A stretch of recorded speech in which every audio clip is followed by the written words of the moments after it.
What's up, friends? Welcome into another edition of Rock Chalk Sports here on KansasNation.com and ESPN Kansas City. I'm your host, Daniel Courtwright. Sean Kellerman has locked himself in the bathroom again. I keep on telling him it's a push, not a pull, and he just cannot figure it out. So I'm going to be here for the rest of the week, presumably. But we got a packed show for you today. As big news coming out of yesterday, Darryn Peterson, you are officially a member of the Utah Jazz. He goes number 2 overall. 9 players from the Big 12 selected in the first round of the NBA draft. Second round going on tonight. Will we hear another KU guy? Probably not, but hopefully Trae Young, Melvin Council, those two guys are... They've been working out with some teams, and maybe they'll be able to get a UDFA or something along those lines, Summer League, those different things like that. So really hoping that that's the case for those guys. But congratulations to Darryn Peterson. Going to be opening up the show with that.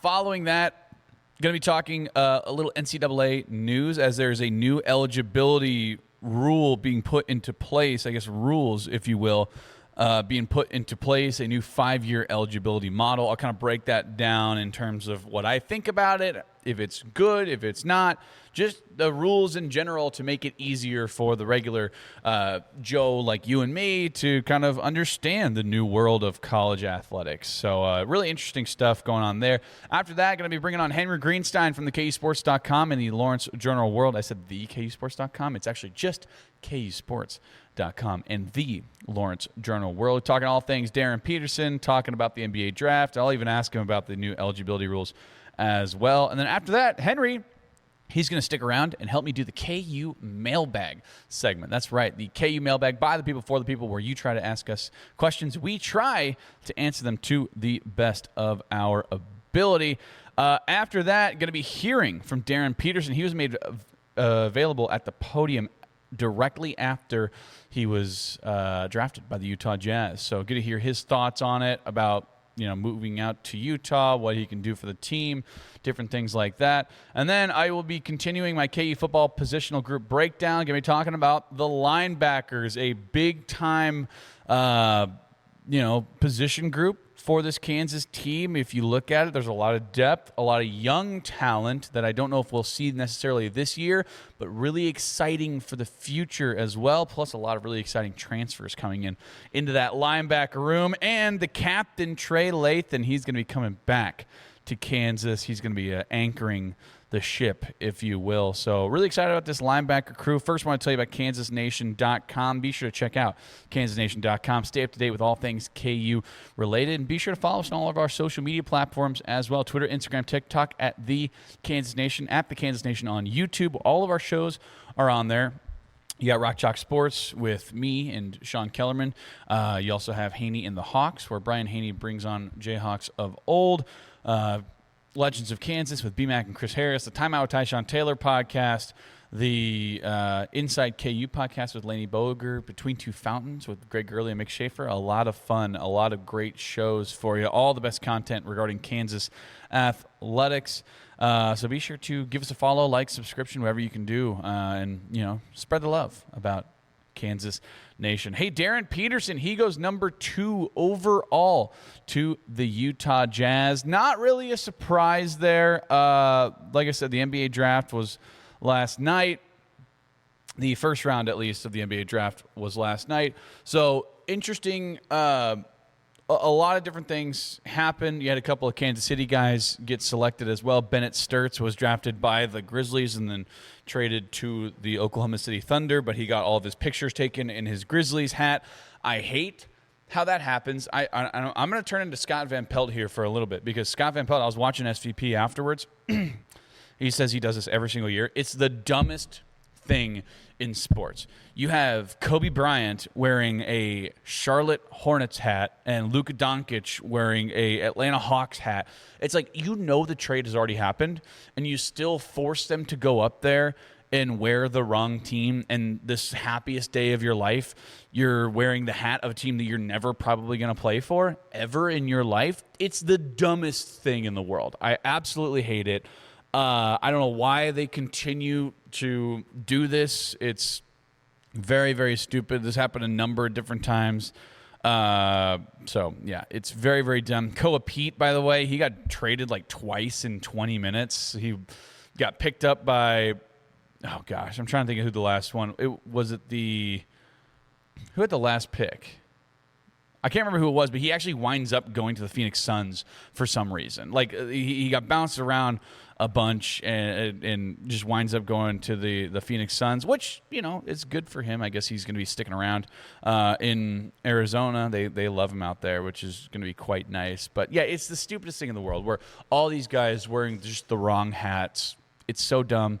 I absolutely hate it. But number one, A.J. DeBonsa, no shock there. I've been talking about this for the last probably 3 months about how the Washington Wizards essentially needed a 6'9" wing and the Utah Jazz needed a point guard. Now, I understand when you're looking at it in terms of the number one overall pick, it's a much larger risk to not take the best talent there. But you have Trae Young, who is your point guard. Darryn Peterson is a natural point guard. He wants to play point guard in the NBA. So that's a lot of time that's going to be split with the ball in the hands of Darryn Peterson and Trae Young. So it makes a little bit of sense that they're going based on fit because of the fact that there's not a lot of disparity there. I think Darryn Peterson is a better pure basketball player. He's the best pure basketball player I've ever seen in my entire life in person. A.J. DeBonsa is right under him, right? There's some holes in A.J. DeBonsa's game. I don't think he's he did really well against bad teams, and he didn't step up to the plate against maybe some of the better teams, I think, in terms of what they did. In terms of BYU, they had a really solid team, and they still just weren't great. They were a fine team this year, but I want to say they were, sixth in the Big 12 is what they wound up finishing off as. So I understand A.J. DeBonsa has an incredibly high upside. He led the nation in scoring as a freshman, first time since, by the way, Trae Young did that back for Oklahoma back in the day. So, yeah, I guess when you're looking at that, like there are some holes in his game, but he's exactly what they need. Whereas opposed to the Utah Jazz, and I have the Utah Jazz roster, pulled up here, they essentially what they have is a lot of forwards, some really nice pieces around it, but they didn't have a true point guard, right? Lauri Markkanen is a very good forward. He averaged 26.7 points per game last year. Jaren Jackson, they traded for him. He's probably going to be playing, that center position, probably around there. I mean, they could go like just two bigs with Lauri Markkanen and Jaren Jackson. Probably Jaren Jackson's going to get the lump sum of being that true five, if you will. He had 22.3 points per game last year. Keontae George is a nice guard, but he averaged 23.6 points per game last year. Again, a really nice player. But I envision him more as a 2 or a 3 than I do as a true point guard. They have, Kennedy Chandler, who's kind of nice. Ace Bailey is going to be really good. Walker Kessler is also down low. So they have a really nice front court, but it's kind of well rounded off with Darryn Peterson, and he's going to be running the show out there in Utah. Utah last year, they went 22-60. They were not good at all, but they have really nice players kind of surrounding them, and they have Kyle Filipowski, who I think is going to kind of grow into himself. Isaiah Collier is a nice player too, but again, I think with Isaiah Collier, I think he's going to kind of have to take maybe a little bit of a backseat because Darryn Peterson's going to be there and kind of running the show. So I like the fit. Again, congratulations to Darryn Peterson. This is the highest drafted Kansas player since Andrew Wiggins back in 2014, actually. So love to see that, and I don't care what you say. I don't care if you're like, oh, he didn't play a lot of games for Kansas. Neither did Joel Embiid, and we love Joel Embiid. We hang our hat on Joel Embiid, don't we? Yeah, I know all Kansas fans do. Joel Embiid played less games because of his injuries than Darryn Peterson did. I don't care what you say. I think Darryn Peterson is a very nice player. I think he's a really good kid. I think he's not a diva whatsoever. I think he probably needs a new PR team. But the raw ability that he has is through the roof. I think Darryn Peterson has an incredibly high upside. I think, I heard Kendrick Perkins talk about this, which granted, I never want to use Kendrick Perkins analysis, but he did say that his ceiling is Kobe Bryant and his floor is Bradley Beal, which that's exactly what you want to hear about one of your own guys. I think Darryn Peterson is going to be a future all-star. one of the faces of the league. And I think he has what it takes to kind of turn around with Utah. Utah's a nice group of young talent, too, which I think is interesting. So they're only going to get better, right? Especially with all the young talent that they have. They're going to continue to grow into who they are as basketball players and continue to get better. And hopefully he has a long, illustrious career. So congratulations to Darryn Peterson. I'll kind of break down the first round of the draft. Kind of went how we thought it was going to go, at least for that top 10. So you had A.J. DeBonsa go number 1 to the Wizards. Darryn Peterson went number 2 to the Jazz. Cam Boozer, no surprise there, went number 3 to the Memphis Grizzlies. That'll be kind of fun with that front court with Zach Edey and Cam Boozer. That'll be a lot of fun. Caleb Wilson goes number 4 to the Chicago Bulls. Just one of the best pure athletes I think that we've seen in probably the last decade. Keaton Wagler goes number 5. Shout out to the Kansas City kid from Shawnee, Kansas. Nobody wanted him. Illinois took a flyer on him, and he turned out to be one of the best guards in all of college basketball last year. Really nice shooter. So the Clippers got a really good player there. Again, I thought Darius Acuff was going to go 5, but the Clippers must have really liked what they saw out of Keaton Wagler. Michael Brown Jr. goes number 6 to the Brooklyn Nets. Going to be teaming up over there with Ochai Agbaji and Jalen Wilson. Number 7, Darius Acuff goes to the Sacramento Kings. Number 9, the spunky Houston guard Kingston Flemings goes to the Atlanta Hawks. And then Morez Johnson Jr. from Michigan goes to the Dallas Mavericks. So, that's kind of fun because Morez Johnson is going to be playing for Dusty May once again, which I think is interesting. I don't know if they kind of had that planned out or not, but whatever. And then Braden Burries goes number 10 to the Bucks. Overall, the top 10 kind of shook out the way that you thought it was going to go, right? Ade Mara, I think, could have gone in the top 10. He actually falls down to 12 and falls to the Oklahoma City Thunder, which is insane to me because they just have an unbelievable front court right now. I mean, you talk about Isaiah Hartenstein and Chet Holmgren, and now they're adding Ade Mara. I mean, it's just going to be unbelievable trying to get any shots up whatsoever on those guys. Yaxel goes 11 to the Warriors. So I think that one's interesting as well. You actually saw some fighting and bickering going on between the general manager. Just wanted to break down some of the other Big 12 guys. So you had Christian Anderson go 18 to the Charlotte Hornets from Texas Tech. He's a really nice player as well. You also have Cameron Carr, got drafted by the Knicks, but then traded to the Lakers. Love that fit for them over there. Going to be teaming up with LeBron probably. I would say probably. I think LeBron's hanging around there. Also have Chris Nack Jr. get drafted by the Boston Celtics. Again, Chris Nack, there's a lot of holes in his game for sure, but he's got some raw ability. And I think he has to grow into himself. I think that's the biggest disparity between ceilings and floors that we've seen out of a player in probably a long time, right? I think his ceiling is very, very high, but his floor is very, very low if he doesn't continue to shore up some of those flaws in his game. Joshua Jefferson goes number 28 to the Brooklyn Nets, and then Koa Pete eventually finds his way to the Phoenix Suns as he got traded around quite a few times. But overall, great showing by the Big 12. 9 guys selected from the Big 12 in the first round, which is really impressive, and it just goes to show you that what we've been saying all this time is that, hey, the Big 12 is the best basketball conference in America, without a doubt, hands down. With the Arizonas, the Houstons, the Kansases, the Baylors of the world, right? I mean, it just goes to show you how good and how deep this conference is. So I will tell you this right now. I mean, even though Kansas is in the Big 12, I'm always rooting for the Big 12 to succeed in things like this because of the world that you're moving towards and the looming you have this thing looming overhead like the sword of Damocles of the Big 10 and the SEC, those are the 2 powerhouses right now. So eventually they're just going to have 2 giant conferences, and the Big 12 is going to be gone. The ACC is going to be gone. The Big East is going to be gone.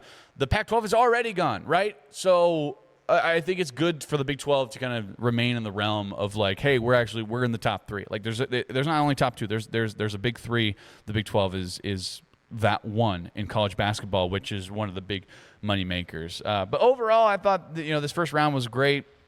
A lot of names that we all have heard of over the course of this college basketball season, and I'll talk to Henry about this a little bit later, but I think it's a good indication that things are moving forward very well for college sports because of the fact that guys are staying, right? If you remember a few years ago, like there was a ton of G League Ignite guys, right? There was a ton of guys coming from overseas with Victor Wembanyama and Zachary Rizeshe and Alex Sarr, right? And you had RJ Hampton go to the NBL, and a lot of guys are going to New Zealand and Australia and overseas and finding these different avenues and going away from college sports, and you thought college sports was going to be done for. And then with the NIL and the transfer portal era, that's the silver lining where, hey, now the talent is staying in college, and college is kind of solidifying itself as that number one, like, we're not going anywhere. We're here to stay. We have the best talent pool for NBA, NFL, whatever it may be. Obviously NFL, because there's no other avenues. But most importantly, the NBA, right? Because there are those other avenues that you can go in terms of basketball. So, again, that's big news coming out of yesterday. Darryn Peterson selected number 2 overall to the Utah Jazz. Going to be a lot of fun to follow and track his NBA career. Hey, after this, going to be talking a little NCAA stuff as there are some new eligibility rules being put into place. I'll break that down and more to come on Rock Chalk Sports, KansasNation.com, and ESPN Kansas City. Welcome back into Rock Chalk Sports here on KansasNation.com and ESPN Kansas City. Daniel Courtwright here, not alongside Sean Kellerman, but got a great show coming up for you. Just talked a little bit of Darryn Peterson going number 2 overall to the Utah Jazz. Got Henry coming up later in the show, mailbag coming up, and then Darryn podium stuff, and then a little KU football talk as well. Wanted to talk about this new eligibility rule, though, for the NCAA.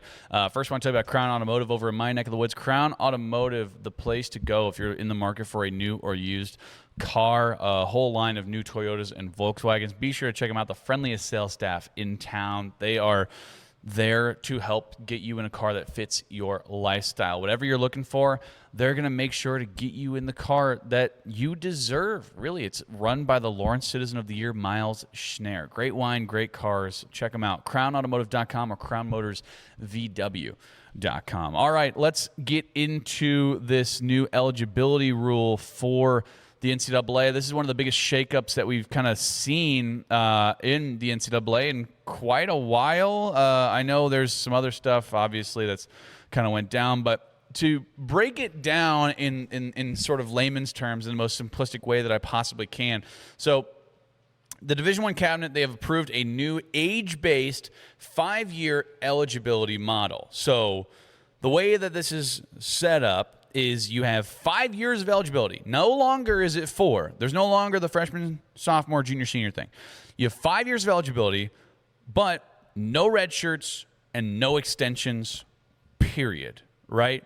You can't do anything like medical red shirt, whatever it may be.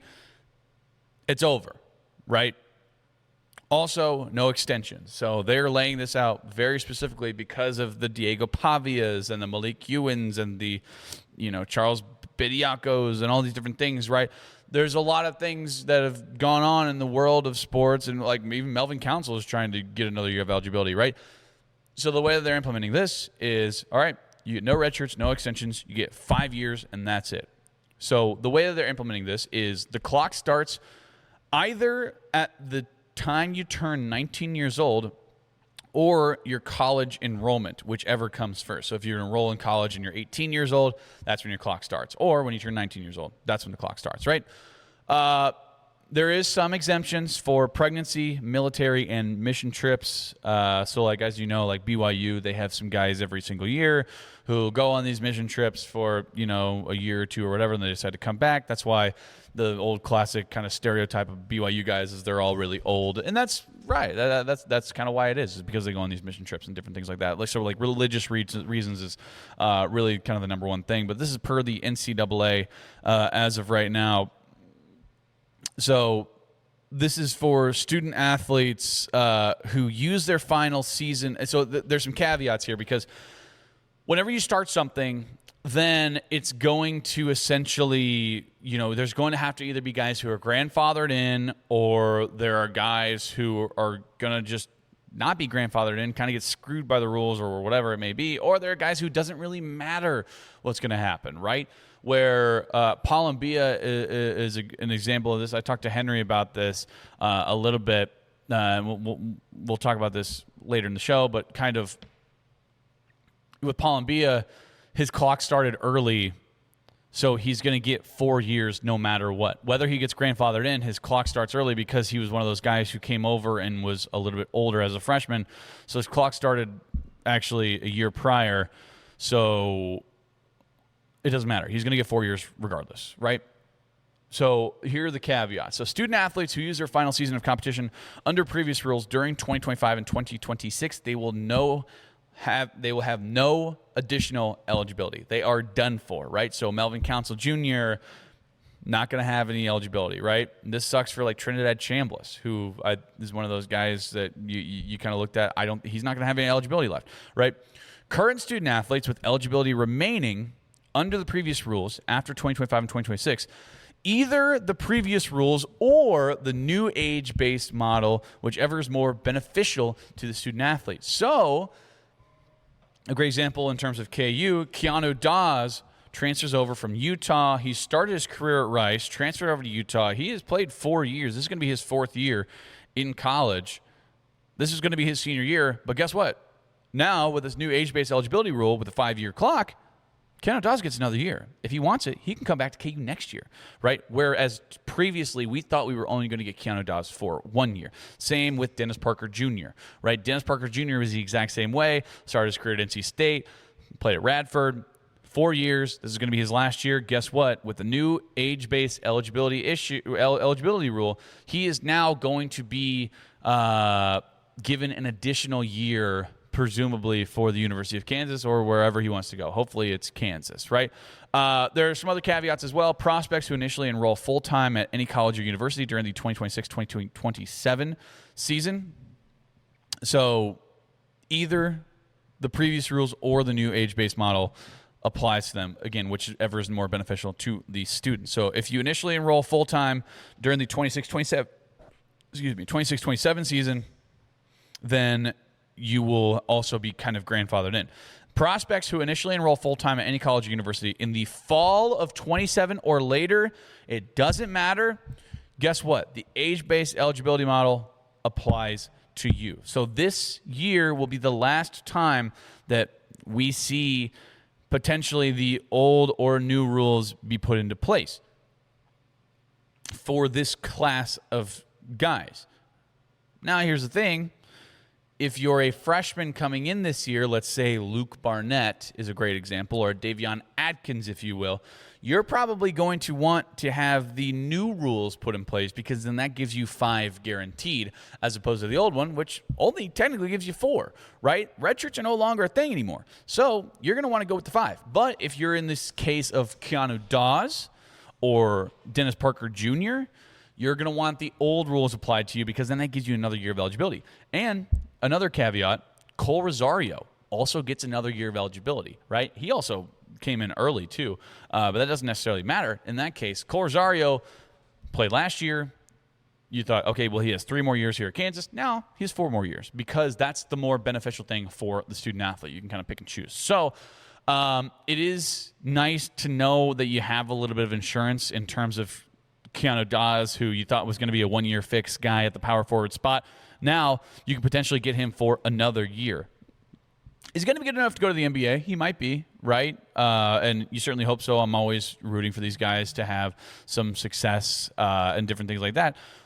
But also, selfishly, like, I would want Keanu Dawes here for 2 years to kind of get settled in and be one of those guys who is a multi-year player for the University of Kansas, because they're so rare these days. But I do like the way that this is moving forward. Again, the NCAA is putting this into implementation to where it's kind of ironclad, where you're not going to have any more lawsuits, right? You're not going to have the Diego Pavios of the world suing the NCAA, or the what's another example? Like the Charles Bediacos or insert some player who has sued the NCAA, right? Dean Miller is trying to sue the NCAA right now to try to get another year of eligibility and try to go play for UCF, right? These things are going to happen because of the fact that the NCAA is very clear of like, hey, here are the rules.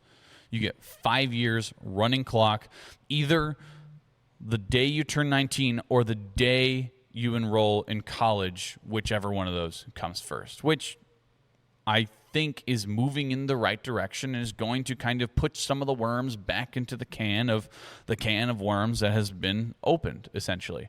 So again, I do like this. I like the fact that this is moving forward. It feels as though the NCAA understands that there is a major issue in terms of what's happening right now with all the NCAA and the NIL and the transfer portal era. This is essentially bringing the walls in a little bit more, narrowing it, and pointing us in the right direction, I think. I think the NCAA has done a good job. I've been very critical of the NCAA. I don't like the NCAA. I think they're a greedy, terrible organization.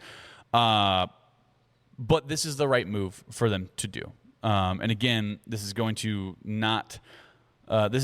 avoid the mucking up of different things in the legal system. Again, I'm not one of these guys who's like, yeah, I want sports to be more litigious. No, that's not the way things should be. They're putting out these rules. They're saying, these are the rules. These are what you have to follow. And I absolutely love it. So, again, and it's going to benefit some of the other guys, right? I mean, you look at Cole Rosario, Keanu Dawes, Dennis Parker Jr., Javon Bardwell is actually turning 19, so his clock is going to be starting early. So it'll be kind of interesting to see how that shakes out. He's only going to get 4 years as opposed to the 5 because of the way that it's all kind of his eligibility is kind of fit together. But yeah, it's going to be an age-based model. I really do like the changes that the NCAA is implementing. And now the big question is, what are we going to call them? Right? Are they going to be freshman, sophomore, junior, senior, and then fifth year? Are they going to have another word after senior? I don't know. I think that they need to come up with another word other than fifth year. That to me feels like it's going to be right. But again, I'm one of these guys who I don't love change, especially in terms of something like this. But I think in terms of making things right and like correcting what has been wrong about the NCAA, this is moving in the right direction. So I really like this. I'm going to talk more about this with Henry Greenstein kind of afterwards. Going to talk to Henry about this, about Darryn Peterson, and a whole lot more coming up after this. And then Henry's going to stick around for the KU Mailbag, so be sure to stay tuned for that. That's coming up after this on Rock Chalk Sports, ESPN Kansas City, and KansasNation.com. Welcome back into Rock Chalk Sports here on ESPN Kansas City and KansasNation.com. I'm Daniel Courtwright with Tyler Brewer, Trey Myers, and Elijah Schmidt running the operations. Behind the camera, alongside me, a Sean Kellerman who's gotten strikingly more handsome. It's unbelievable. Again, it was a very low bar, but gotten a lot more handsome. I'm just kidding. It's Henry Greenstein from KUSports.com and the Lawrence Journal World. He is here sitting at the desk helping me out. Henry, you're going to stick around and do a mailbag afterwards. Is that correct? I certainly am. And you know what Sean and I have in common? We both spent large periods of our lives in Missouri. Is that right? Oh, yeah, he did. Yes, he did. By the way, yeah, he went to high school in Missouri. He lived on State Line Road, so just across the other state line. But just figured we'd get that in while he's not here. That's right. Sean is right. Has considerable ties. Missouri native Sean Kellerman is not here. He's actually in Canada right now. Before we get into it, I got to tell you about Central Bank. Central Bank, with Jayhawk checking from Central Bank, Jayhawk fans can carry their pride wherever they go with the official Jayhawk debit card, a simple way to show school spirit every day. Central Bank is proud to support their traditions and communities that bring people together. As the proud community banking partner of the University of Kansas, Central Bank is committed to serving Jayhawk fans with banking options designed for real life, on campus, at work, and everywhere in between.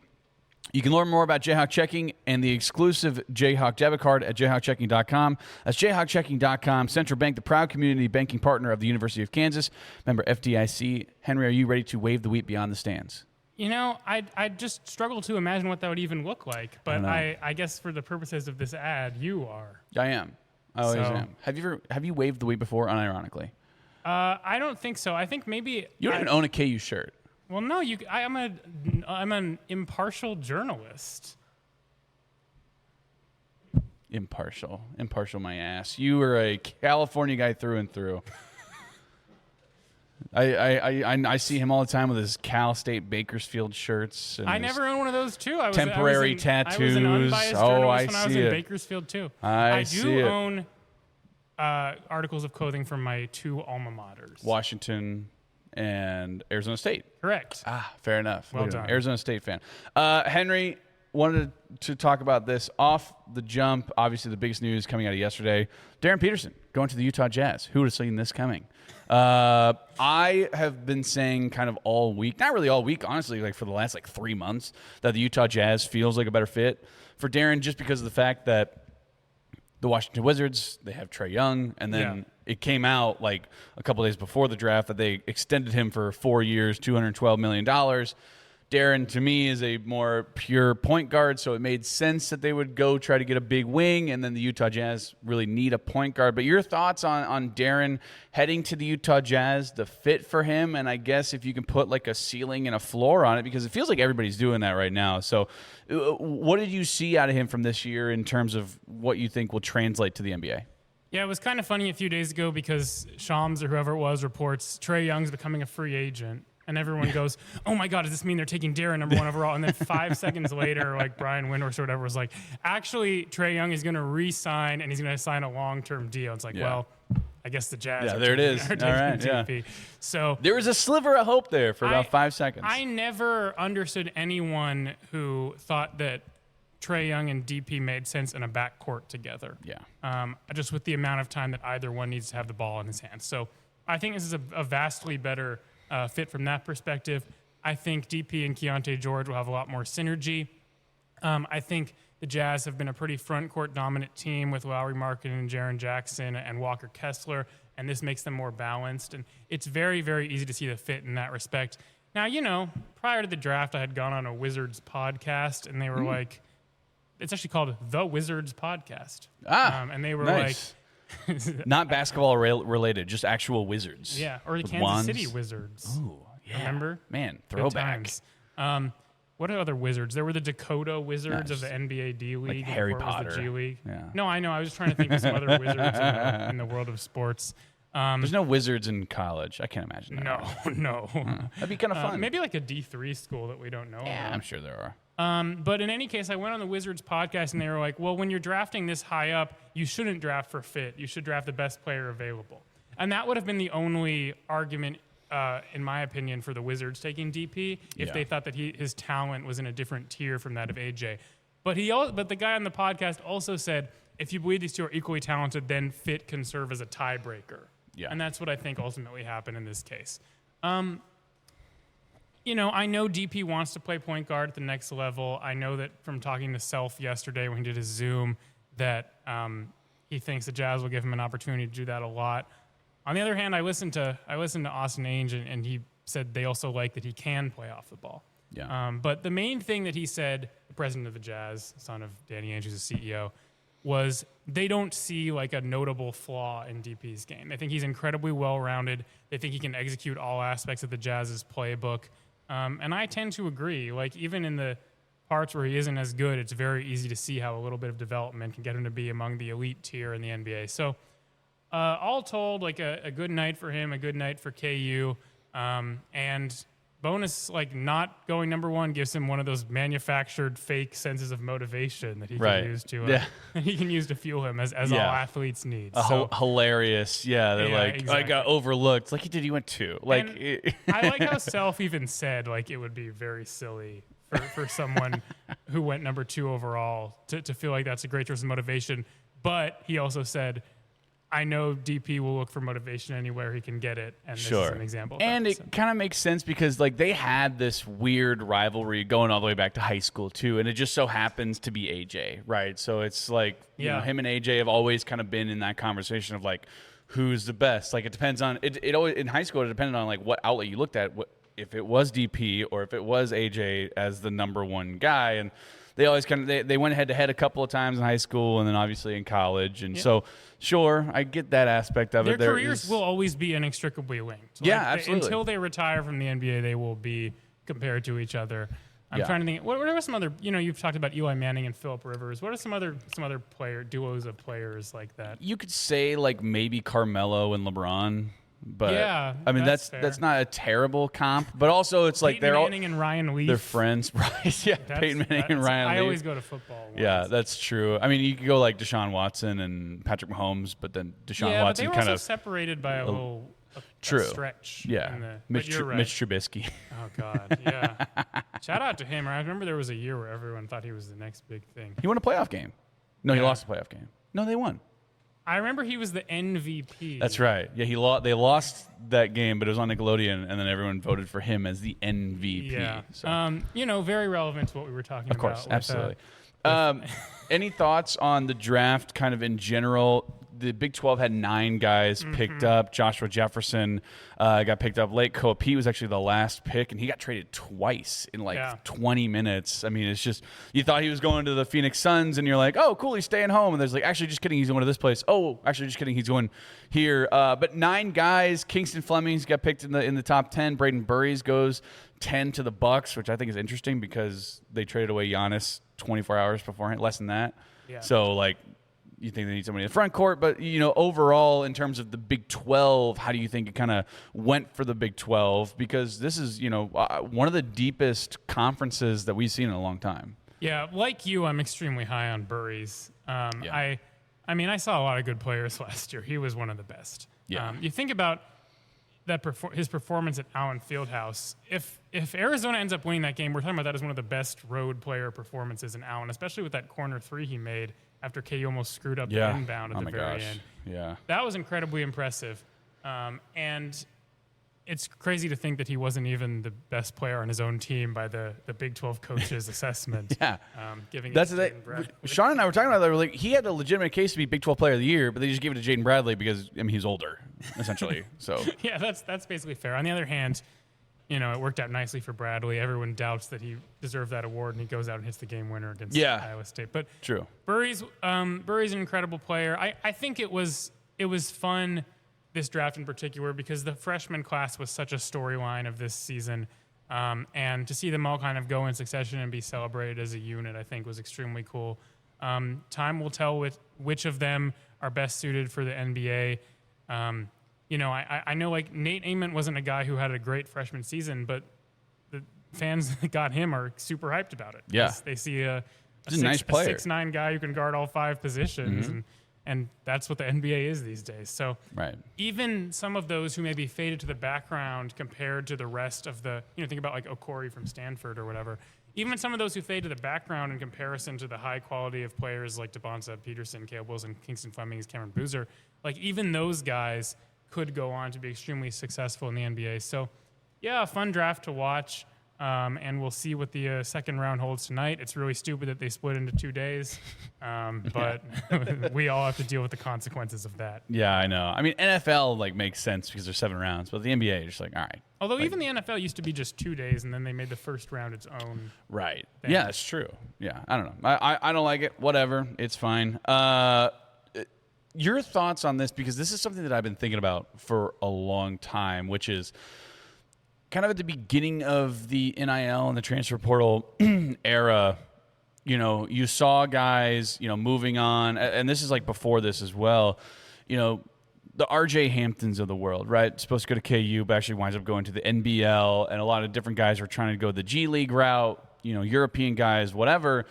And then I think maybe a silver lining of the era that we live in is that it is helping college basketball retain this talent. And from what you've seen, it's a lot of freshmen. It's a lot of college guys. I want to say there was, maybe 2 or 3 overseas guys who got picked up this year. I mean, the rest of them were straight up from college as opposed to years past where, you have all these professional athletes playing overseas coming in. I mean, the OTE. Yeah, exactly. Like, do you share the assessment with me that I guess this is a silver lining of, okay, well, yeah, I mean, this goes to show you that it works in the sense of it keeps the talent in college, and then they're going to the NBA afterwards. Yeah, I mean, I think the tide has turned because a few years ago, kind of like what I referenced with OTE, you know, with the Thompson twins, and like that whole year, the narrative was, oh my God, are the best young players no longer going to college basketball because all these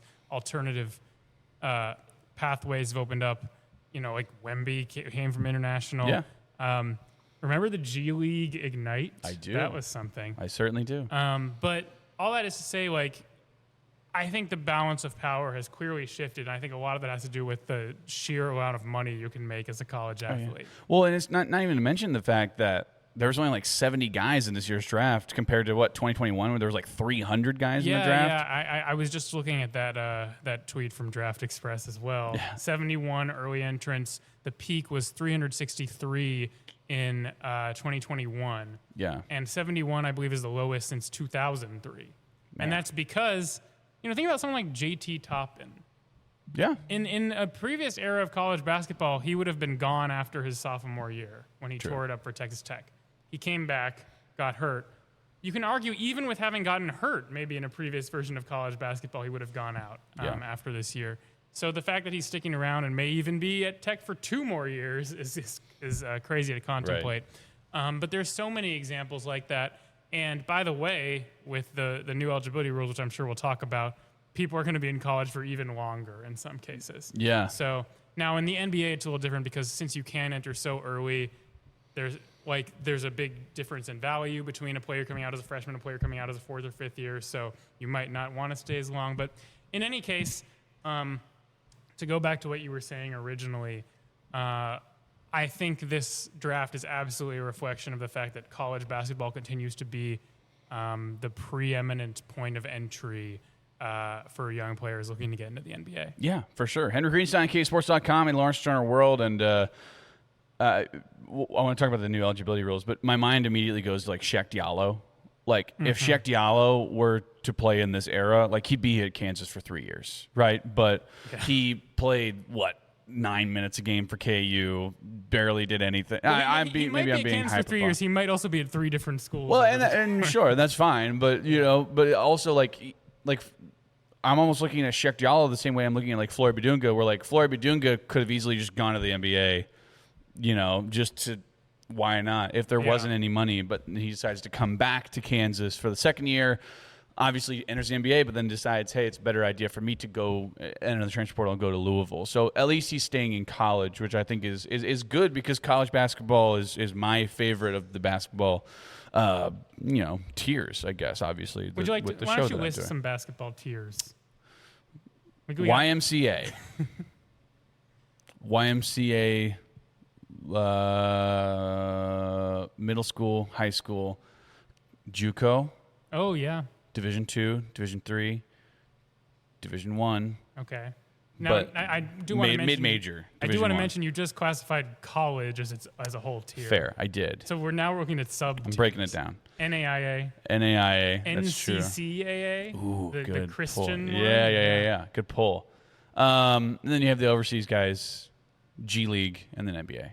College, Division I college basketball, mid-major and high-level college. How about the ABA? That's not around? Yeah, there's like something else that stole their whole. Oh, really? Is it still around? Oh, okay, good for them. Hey, wanted to talk about these new eligibility rules because this is interesting. This is like probably the biggest shakeup in college sports in a year. In a year, yeah, probably. But it feels. I mean, everything is changing so much. But this is massive news that they're now implementing. Now you get a running clock from either the time you're 19 years old or by the time you enter college. I will let you... Sort of. Okay, I'll let you explain it better because I'm sure you know more about it. But essentially you get 5 years in college, right? That's the gist of it. Break it down for me, and then also, what are they going to call the 5th year? It's just going to be 5th year? That's a really good question that I hadn't considered. I saw some people saying maybe we should abolish. Some schools have already done this, like gotten rid of freshman, sophomore, junior, and senior as terms anyway. Sure. I don't know if that's because freshman is gendered or just for whatever reason, but maybe we'll just see one 1Y, 2Y, 3Y. Ah, yeah. It would kind of take some of the fun out of it, wouldn't it? It would, yeah. Also, people will never understand what the word sophomoric is supposed to mean. What does it mean? It means it's usually used to refer to humor. It's like juvenile or unsophisticated. That's fun. I didn't know that. Yeah. Throw it in next time you're... Sophomoric. Yeah. All right. Let me write that down. Anyway, so basically the way this works is now instead of having 5 years in which you can play 4 seasons, you have 5 years to play 5 seasons. Sure. And the countdown begins either when you enroll as a full-time student for the first time or the start of the academic year after you turn 19. Okay. So I can give you some examples if please you do. like. Let's just say I'm a regular old high school graduate. Okay. I graduate this year in 2026, so let's say I was born in 2008. My 5-year clock will start when I enroll in college in the fall of 2026, and I'll be able to play 2026, 2027, 2028, 2029, and 2030. Sure. Those will be my seasons. Now let's say I'm some overseas person in Slovenia, and I've been playing a few years of volleyball over there, and now... Let me think of a good age for this. Let's say now I'm 22, so I was born in early 2004 or something. Well, in that case, under the old rules, I could come over now and be a freshman. Yeah, right. I could have 5 years to play 4. Yeah, and we've seen that before, yeah. Well, now, since I was born in 2004, I turned 19 in early 2023. So my 5-year clock actually starts with the 2023 season. Okay. So 2023, 2024, 2025, I wouldn't get to play any of those 3 years. So if I wanted to come over here to play volleyball, I'd only get to play 2 years. Right, that makes sense. Now, it's going to be really confusing early on because for players who are currently around and for players who are about to start their careers, you can choose which eligibility model is most beneficial to you. Oh, that's awesome. So you get grandfathered in a little bit? Or? Yeah, so all those 25-year-olds that Will Wade recruited, sure, right. they will still get to benefit. That's awesome. I can go into more detail about a lot of areas of it.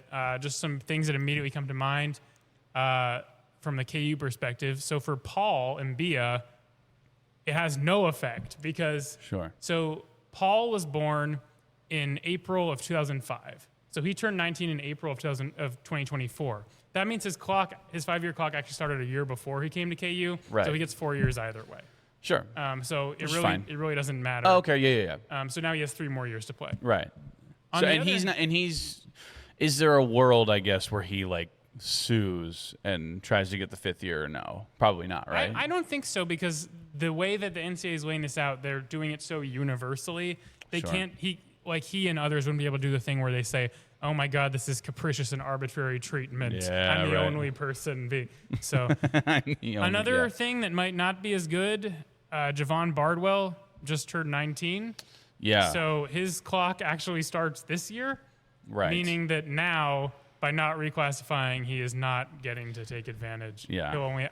Granted, Bardwell's one of the top players in his class. He's not going to be in college for 4 years. Yeah, he'll probably play 1 year. So it and then doesn't go to the really NBA. matter all that much. But that's just an example of how a player who's uncommonly old for his class could suffer some consequences as a result of the way that things work. But yeah, you take it wherever you want from there. That was my introductory. So, question for you, because I brought this up a little bit before the show with you, but Brandon Whedon is a perfect example of this. And then there's actually a current player for Arkansas right now, Monty Harrison, who was drafted in the MLB, played 10 years in the MLB. He's 31, came in as a freshman for Arkansas to play wide receiver. Now, if this were to happen, let's say this year, how does that work out? Well, this year you can still choose.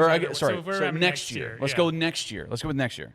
Yeah, so he wouldn't be able to play. So they just won't let him play. Assuming he's older than whatever it is, 24, 25, he won't have any eligibility. Sure. Okay. I guess that makes sense. And then, of course, the thing that most people will be thinking about, which I didn't even mention, is most people who are currently in college are going to get extra years. So Keanu Dawes was coming here with 1 year to play. He now has 2 years to play. Dennis Parker was coming here with 1 year to play, now has 2 years to play. Which is great. Cole Rosario now has 4 more years instead of 3.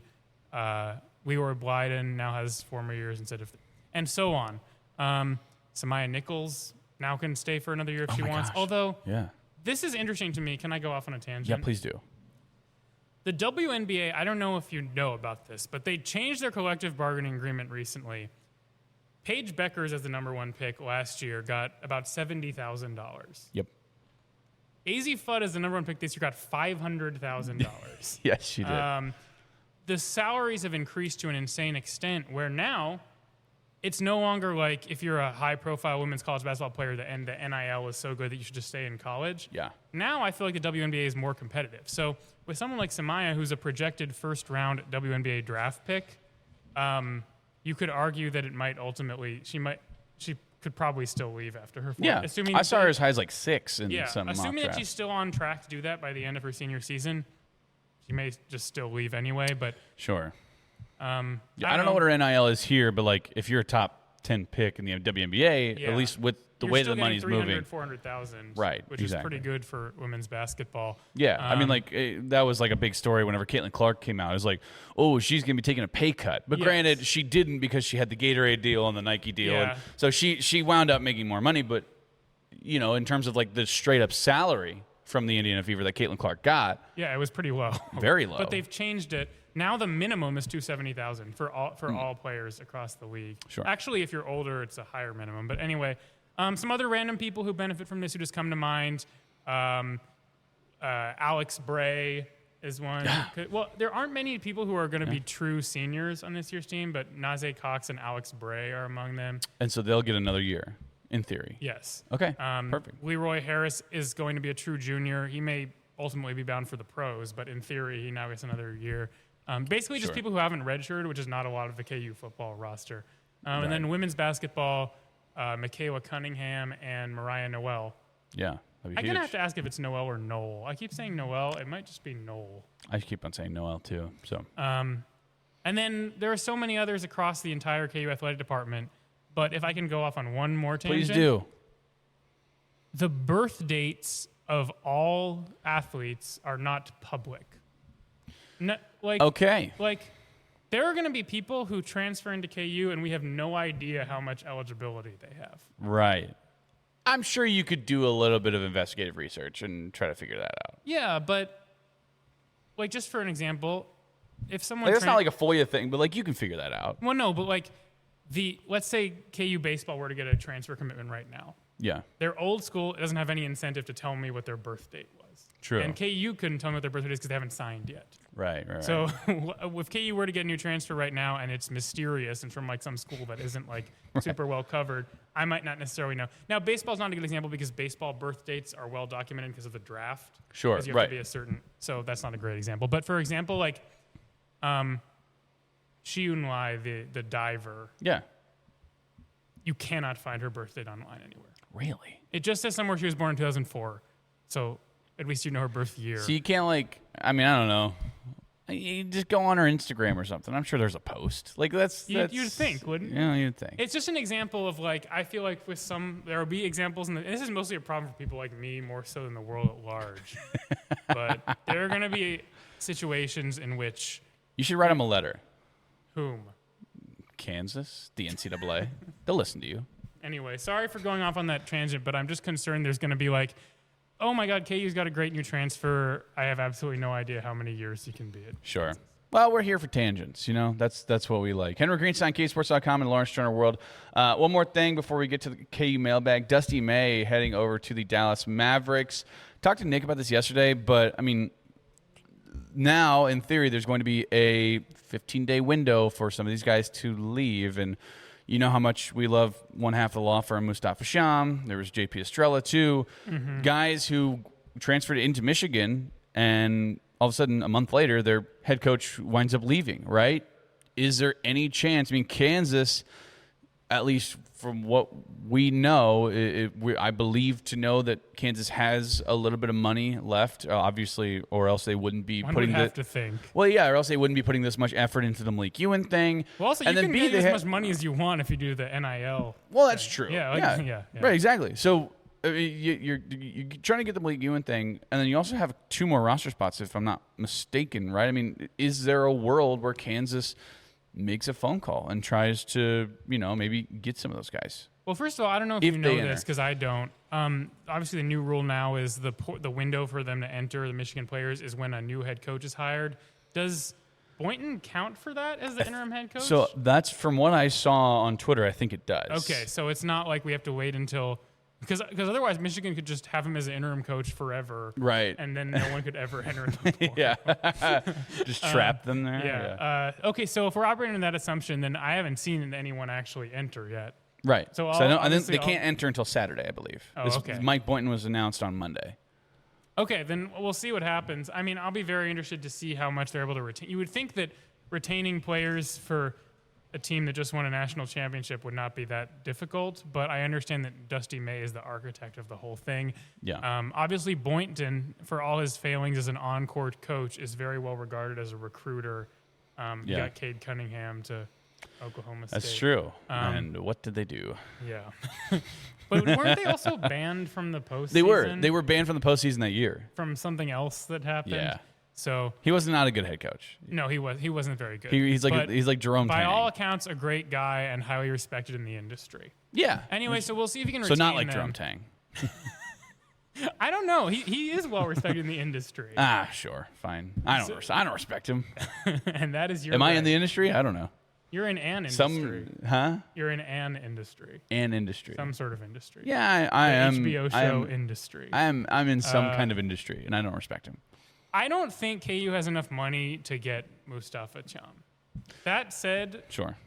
Like I said, in the world of NIL, all things are possible.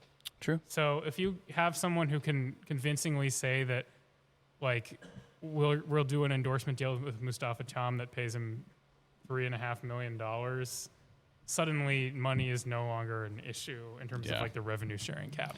But I would not get my hopes up that earth-shaking change is coming. Yeah. Because it's first predicated on him having to go into the portal. Right. Then he has to consider Kansas. Then Kansas has to be willing to offer him the largest sum of money. And he wasn't considering Kansas before, right? Not realistic. I was never able to get anyone from his camp to respond to my texts. Fair enough. So I can't say for sure one way or another. I think that getting someone who...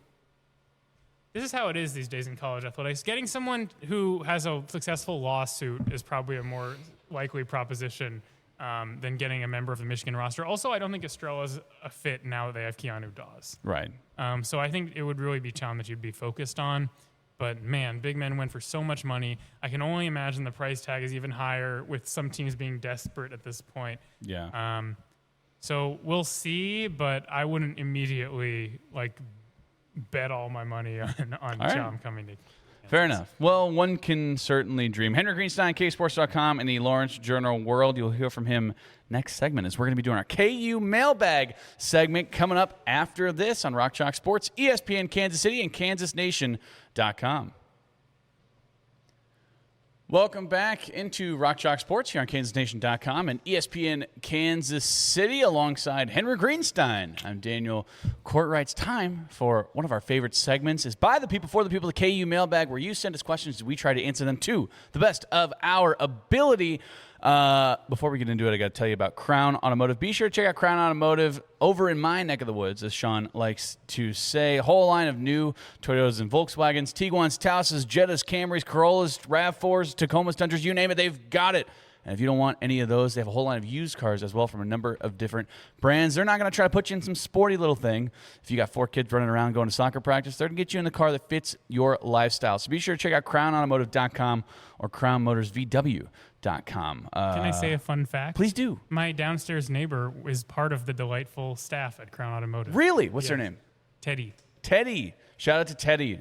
If you're in the market for a new or used car, look for Teddy over at Crown Automotive. It'll, do him a solid. A good friend to Henry Greenstein. Shout out. All right, KU Mailbag. Henry, you did this last week too with Sean, correct? I did. Okay. So you might say I I've got a streak going. Grizzled vet, yeah. You do have a streak going of the KU Mailbag. I love Wednesdays because we get you on, and then the Mailbag is my favorite segment. So now we're just melding the two worlds together for 2 weeks in a row. Cody asks, and I want your thoughts on this. I'll give my thoughts on this first. Thoughts on Giannis to the Heat? Would you go first, actually? I think that I always thought that Giannis would spend his entire career in Milwaukee, not for any particular reason, just because I got that general sort of vibe from him. But I think that he's certainly one of the most distinctive superstars the game has seen. I'm excited to see what they can do. Obviously, they had to give up a lot of talent to get him, considerable portions of their rotation. I remember watching Courtwright when he was at Indiana, so it's fun to see him pop up a couple years later as a piece in that trade. Tyler Hero, obviously, but I kind of like what the Bucks are doing in terms of the return they got and the picks they made in the draft yesterday. So I don't know. My general thoughts are that every year around this time, there's always some earth-shaking thing in the NBA, and this was it this time. Sure, right? Yeah, no, this was one of the biggest things that we've seen, at least for the last couple of years, aside from like the Luka Doncic trade. But you're giving away Tyler Hero, Jaime Jaquez, Khalil Ware, they have Kasparis, 3 first-round picks. And 3 first-round picks. Oh, yeah, they did give up Kasparis Yakuchonis. Yeah. From Illinois. And so, those are 4 really nice players right there. And, some good guard play as well. And then you're also giving away 3 picks. You have Bam and Giannis, but you don't have any guards surrounding you over there in Miami. Bench, as I understand. Or a bench. You don't have a bench either. It's like, I understand that Giannis wants to potentially go and win another NBA Finals, but also he has to understand the price tag on his head is so massive that it's whoever in terms of constructing an actual team. Whoever is going to get him, they're going to give up a ton for you. So if you want to go actually win an NBA Finals, and I understand the Bucks want this. This isn't a Giannis thing, but he has to kind of understand that. That's why I thought the Jaylen Brown, Giannis straight up swap. Yeah. You would think Giannis would rather go there and play alongside Jason Tatum and the Celtics, who have a very good coach and a really nice team around him, as opposed to giving up virtually everybody. And this is what the Clippers did, right? And that worked out really great. With Shai Gilgeous-Alexander, 5 first-round picks. Yeah. And, you have this whole entire list, and all they got was Paul George. Well, at the time, they didn't know SGA was going to become such a thing. Sure, I get who's that. not happy about this result? You, because you're a Clippers fan.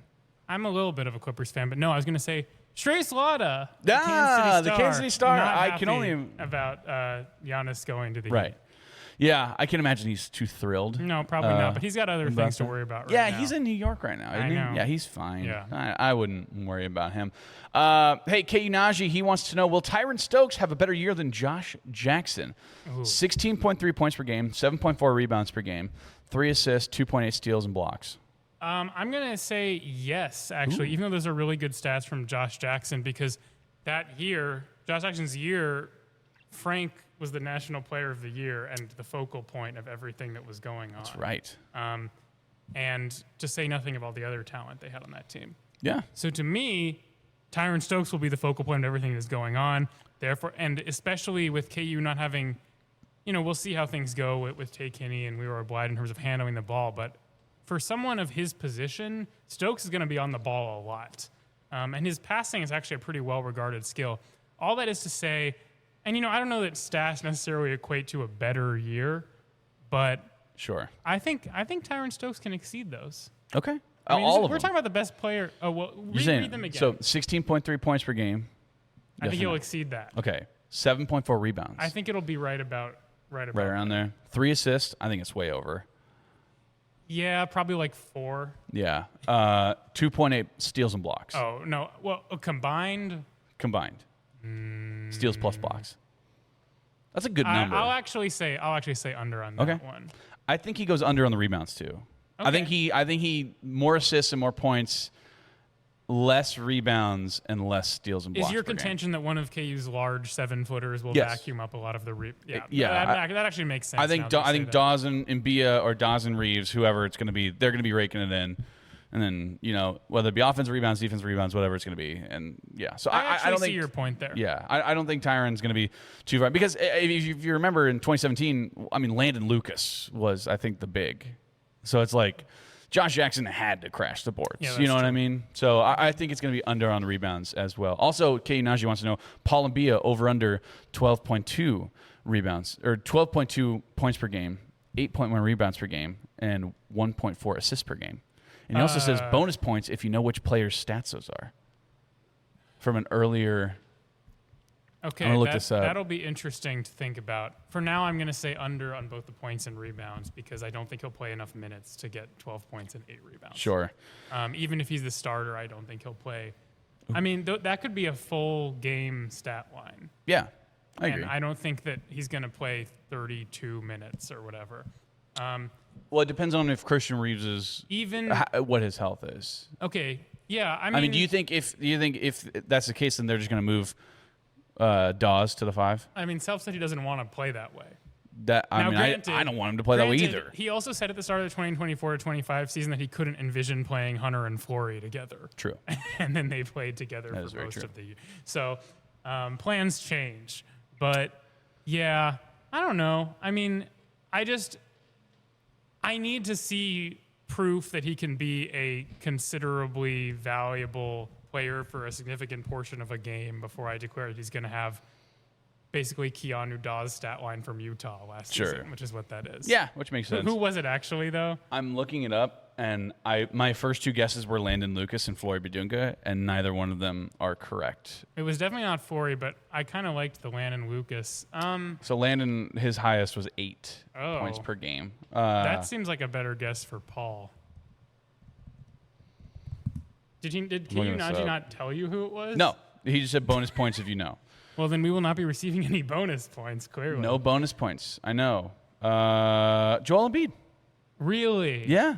11.2 points per game. That makes me feel per even game. more validated in saying under on those. 1.4 assists. I'll say under on that, too. Sure. And again, I'm high on Paul, but I'm not going to volunteer that he's going to have that caliber of statistics until I see him serve as a rotation player. I think he gets right at 11.2 points per game.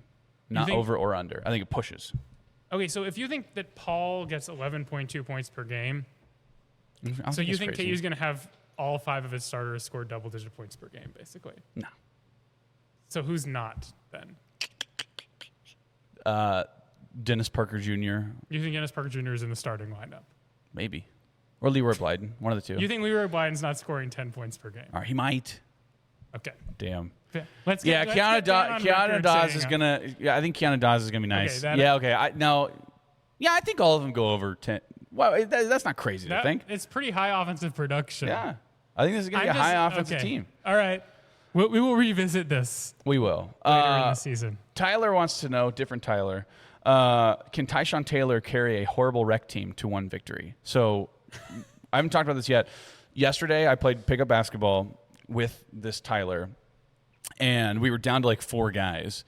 And I was already texting Tyshawn. I'm trying to get him on the show for tomorrow. And I said, hey, man, by the way, long shot, do you want to play pickup basketball with me tonight? And he said, yeah, why not? So Tyshawn Taylor was on my pickup basketball team yesterday, and we lost by 19 points. But you have to add that you were already behind. We were. So when he started Tyshawn playing. did show up about 15 minutes late in a 40-minute game. So there's like 5 minutes left in the first half. Now, it is a little concerning that based on what you said, you were already behind by, 15? At that point? So he actually didn't help you cut into the deficit. No. It's still like we were still really bad. That being said, I think that in most circumstances, you guys must have been uniquely bad. We were. Because I think in most cases, even a below average rec league team, having the pride of New Jersey would be enough to secure victory. So that's Rochester. Yeah. I mean, when you think about the TBT, he carried the TBT team to a victory in last year's competition. Yeah. When he wasn't even supposed to play. I think with Tyshawn, he knew the role in which he was doing, which was like just helping me out. And like, so he wasn't really playing a lot of defense, which is fine. I didn't expect him to be, 2012 Tyshawn. I get that. And he was just yanking up threes. And maybe if you had 2012 Dan Courtwright, you would true. That would have been better. That would have been different. Yes, that guy was in a lot better shape than this Dan Courtwright. He was also trying to flop, which is very funny. That is pretty funny. But in theory, he should. But we are just remarkably I think that's a good bad. conclusion to that question. Elliot wants to know, what would you rank the following from most likely to least likely to happen this next school year at KU? KU women's soccer wins the Big 12 regular season title. KU football wins only 4 games. KU football wins 10 games. Men's basketball wins Big 12 regular season. There's a lot in here. I'll let you look at it. Okay. But I will. There's so many. It's a ton. It's a ton.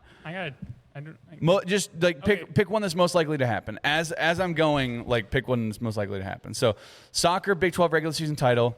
KU football only 4 wins. KU football 10+ wins. Men's basketball wins Big 12 regular season. Basketball makes Final Four. Baseball wins 46 games. Women's basketball wins an NCAA tournament game. Softball wins 40 games. We hire both a new basketball coach and a football coach, or we confirm plans for a newly renovated Hoagland Ballpark. Okay. So the most likely thing to happen. I'm going to go through and sort these into some categories. Sure. Okay.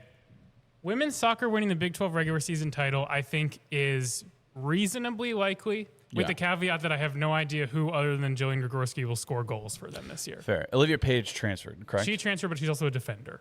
Well, yeah, that's true. But I'm just, Yes. But Sage Wimes transferred.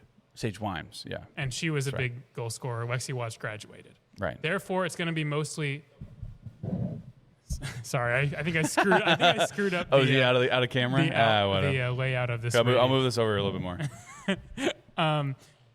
But anyway, I don't know who's going to score goals for them, which is something Nate Lee said himself at the end of the spring. That said, I still think it's reasonably likely. Sure. KU football only wins 4 games is more likely than KU football winning 10 games. Sure. I think KU football is a 5 or 6 win team this year. What? That's like not even a remotely hater-like thing to say. I understand. So I would put KU football only winning 4 games in kind of the middling category, and KU football winning 10 games or more in the unlikely category.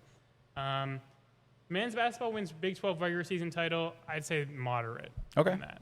I think it's always a possibility. Yeah, you can't rule it out, but I also think that it's hard to say no to Houston this year as a contender, which is fair.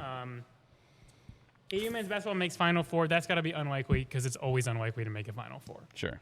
KU baseball wins 46 games, so more games than they won this year. It's got to be unlikely. I honestly think KU baseball could have a more talented team next year and not get some of the breaks they did in the late season. Right. I think I said it was this an incredible string of luck. Yeah, I think I said this a few weeks ago, but people need to be prepared that KU baseball can be a great program on the rise and not host and win a regional every year. Right. I think that's unlikely.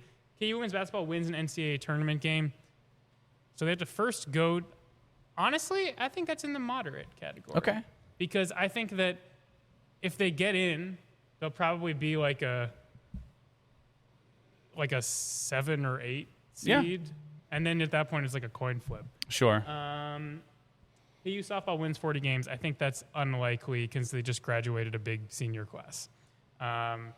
We hire both a new basketball coach and football coach. Unlikely because I don't think this is Lance's last year by any means, regardless of what you think about Self.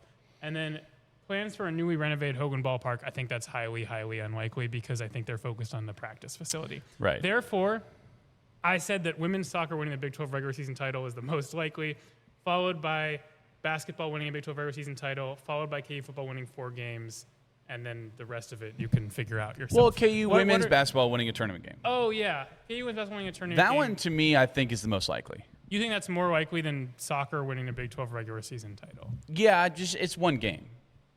And I think they can do it. This is absolutely a tournament caliber roster. That's what I'm saying. They have Sydney Bryant, It would be back, actually quite shocking if they did not make the tournament. See? So yeah, at that point, you're right. Yeah. Yeah. I still think soccer winning regular season title is slightly more likely, though. Sure. That makes sense. Do you have any additional thoughts on that? I'm sorry, I monopolized the whole thing. No, I made my decision, and it's KU women's basketball wins an NCAA tournament game. Okay. Adam says, in honor of the NBA draft, who's a KU player, or it says either KU or not just a player, that you thought was going to have a more successful NBA career? Oh, gosh. There's a couple ways you could go with that. I think Grady Dick is an easy example because he just had a really down year. But it's honestly, Andrew Wiggins, just because I thought he was going to be like a god. I thought he was like NBA Hall of Fame. He's been an all-star. He's had what has been by any measure a successful career. It's just when you think about his billing coming into the league, it's fair to say it's a little bit underwhelming. True. I think that's probably the best choice for a. If you go back, you would say Danny Manning or something. That's also but he fair. also played for a long time. Played for a long time, but never really, was up to snuff in terms of like what a number one overall pick should be. Yeah, I think that. I'd have to look back at the exact contours of his career, but I feel like it's pretty comparable to Wiggins in some ways. Yeah. I just went with Grady because that's. He has the size and the skills that you need to succeed in the NBA right now. He just hasn't. It hasn't. The shooting hasn't translated to the same degree people thought it would, and he's. Yeah. But there's still hope he can turn it around. He just had a bad season. True. Josh Jackson's another great example too. Oh yeah. Went 4th overall and just did nothing. Very true. DeAndre Ayton. I think that's maybe just non-KU guy. Okay, I didn't know we were branching out to non-KU. Well, he guys. said KU or not. Oh, in that case, I'll be just listing all of the historic draft busts. All right, Anthony Bennett, Sam Bowie, Darko Milicic. Yeah. Who are some others in the NBA world? Frank Kaminsky was fine. I thought he was going to be really good. Was he even picked that highly? No, but I thought he was going to be really good. Let's see. Yeah, Darko. There was a guy from a few years ago from the Clippers or something. I don't know. Anyway, they're your team. They were my team during the Lob City era. I kind of adopted them a lot at that time, but then I got frustrated that they kept losing to the Grizzlies in the playoffs. And then in college, my roommate told me he thought the NBA was for teenagers and businessmen, so we never watched the NBA. Fair. So I kind of fell out of following it. That's fair. I like the NBA, man. It is fun. Granted, I don't watch it until the playoffs, but I know enough to make conversation about it. Trey says, would you rather be able to time travel, but everyone you meet, they won't believe you, or have unlimited bugles for the rest of your life? The snack food or the brass instrument? The snack food. I guess either. Time travel, I'm trying to think of the implications of having time travel. But nobody... Why don't you say your opinion on this first so I can I want to time travel. I think it'd be fun, but nobody would believe me. So I just wouldn't talk to people. I would go and you couldn't change anything, right? Well, actually it doesn't say that. Well, I guess you could change stuff and just be in secret. We don't know which model of time travel this is. What model? We don't know if it's the kind where everything has already happened so that you can't affect it, or that you're still at risk of causing a butterfly effect and deleting the entire world or something. I'm going to say... I actually think that responsibility is so grave that it would make me not want to have a time travel. That's true. Because anything that you do, it could mess up. Yeah. I know that's not really in the spirit of the question. Right. If I had unlimited bugles, the brass instrument, I think I could make a lot of money by selling to military contractors. Oh, good point. You know what? Unlimited bugles would be good. But unlimited bugles. I don't even know if I've ever had food. the snack. I know what it is, but I don't know if I've ever had it. I had them. I had the Flamin' Hot ones not too long ago because we had another mailbag question about that, and they're fine. They're okay. It's a very mediocre snack food, but I think I'm gonna pick the bugles. I think that you just have to do that without knowing really the requisite information about, again, what school of thought with regard to time travel are we going with? I think, because I like that where it's it would be a little nerve-wracking to be if I step on a twig, if you do literally anything. Yeah, it'll change the course of everything that's ever happened. Yes. So, yeah, I agree. So you're going with bugles too?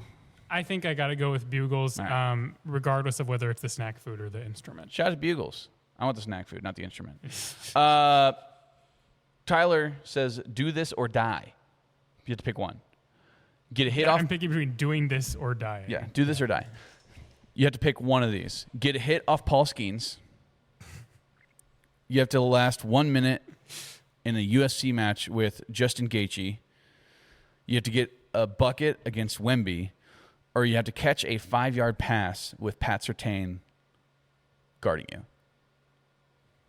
Okay, I'm definitely not going to be able to get a hit off Paul Skeens. Anyone who has ever seen me in a batting cage can attest to that. Okay. So is in a UFC match lasting 1 minute, does that just mean I have to not get knocked out? Yeah. I think you can probably. Is that against the rule? I don't know much about the UFC. Well, Is or there like a or rule like that submission, so he can like wrap you up and then you that could be bad. tap out. Yeah, it's tough. So you can run around. What was the third one again? You got to get a bucket against Wemby. I don't think that's happening. You're my point guard. What do you mean? Yeah, but I'm a point guard against a team where the tallest member is like 6'3". True. Not a 7'5" player who's one of the most gifted athletes of his generation. That's fair. I think I could catch a 5-yard pass against Patrick Surtain. I think I can too. All I would have to do is I'd have to pull out one really great cut. Yeah. He'd probably be able to stay with me, but maybe I could get a lucky deflection, or I could get inside position. Or like a good throw, right in the gut. Well, you were. I believe you played 3 snaps in a game against Northeastern.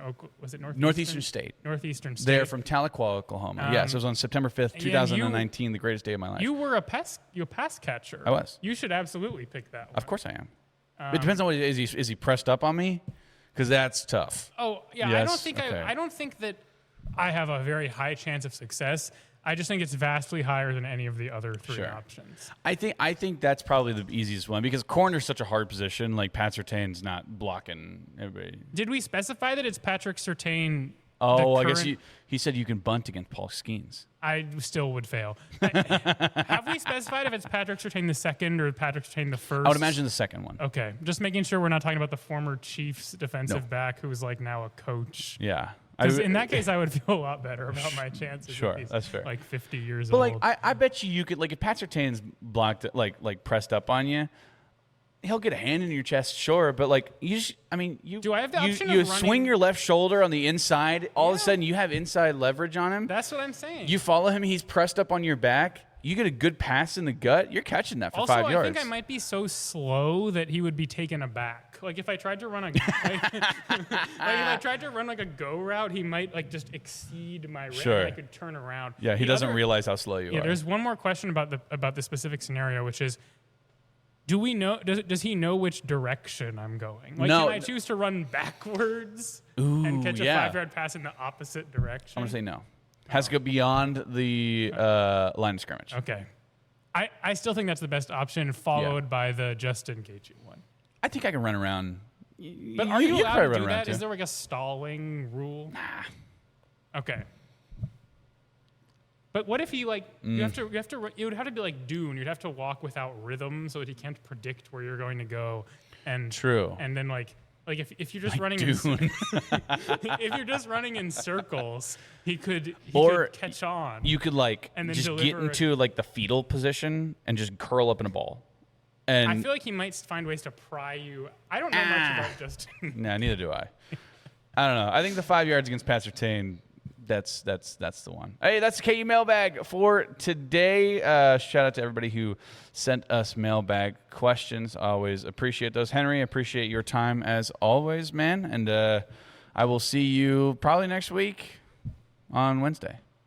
I will be out of town next week, but if you want me to come in earlier in the week, I might be able to. Or I will see you again soon at some other location. Yeah, I'll see you sometime. Thanks for having me. Thanks, Henry. Appreciate it as always. Hey, coming up after this, going to be hearing from Darryn Peterson at the podium after he was drafted for the Utah Jazz. It's coming up after this on Rock Chalk Sports, ESPN Kansas City, and KansasNation.com. Welcome back into Rock Chalk Sports here on ESPN Kansas City and KansasNation.com. Daniel Courtwright here. Big shout out to Henry Greenstein from KUSports.com and Lawrence Star World for joining us here on this beautiful Wednesday here in Lawrence. Hey, we heard from Darryn Peterson as he was made available to the media after being selected number 2 overall by the Utah Jazz. First, got to tell you about custom lawn and landscapes. Spring and summer are made for backyard fun. If you're like me, you got dogs chasing tennis balls in the backyard, or if you're like Sean, you got kids running around the backyard, family cookouts past sunset, bonfires, whatever you do in your backyard, it's a blast in the summer, but nothing ruins it like fleas,